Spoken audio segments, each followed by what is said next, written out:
அன்பு நண்பர்களே, அனைவருக்கும் அன்னை சமையல் உமாவின் அன்பான வணக்கங்கள். இன்னைக்கு அன்னை சமையலில் பார்க்க போகிறது வெள்ளரிக்காய் தயிர் பச்சடி. இது நீங்கள் சும்மாவே சாப்பிட்லாங்க, அப்படி இல்லைன்னா பிரியாணிக்கு சைட் டிஷ் வச்சுக்கலாம். வாங்க எப்படி செய்கிறதுன்னு பார்க்கலாம். கெட்டியான தயிர் 2 கப்பு சேர்த்துக்கலாங்க. தயிர் நல்லா திக்காக இருக்கணுங்க, அப்போ தான் பச்சடி நல்லா டேஸ்ட்டாக வரும். 2 வெள்ளரிக்காயை கட் பண்ணி சேர்த்துக்கலாம்.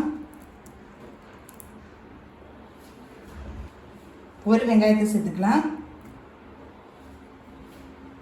கொஞ்சம் தக்காளி,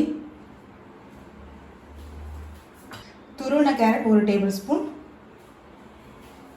கொஞ்சம் புதினா, கொஞ்சம் கொத்தமல்லி, 1 பச்சை மிளகாய். இப்போ இது மிக்சியில் அரைச்சிக்கலாம். தண்ணி சேர்க்க தேவையில்லைங்க. இப்போ நம்ம அரைச்சி வச்சுருக்க விழுது இதில் சேர்த்துக்கலாம். கொஞ்சம் சாட் மசாலா, இது நீங்கள் விருப்பப்பட்டீங்கன்னா சேர்த்துக்கலாங்க. தேவையான அளவு உப்பு, கொஞ்சம் கொத்தமல்லி.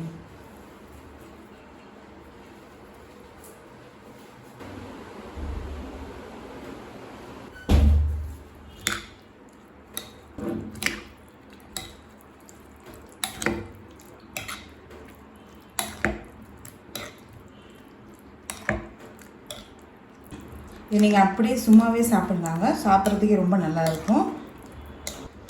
வெள்ளரிக்காய் தயிர் பச்சடி ரெடி ஆகிடுச்சு. நம்ம சர்வ் பண்ணிடலாம்.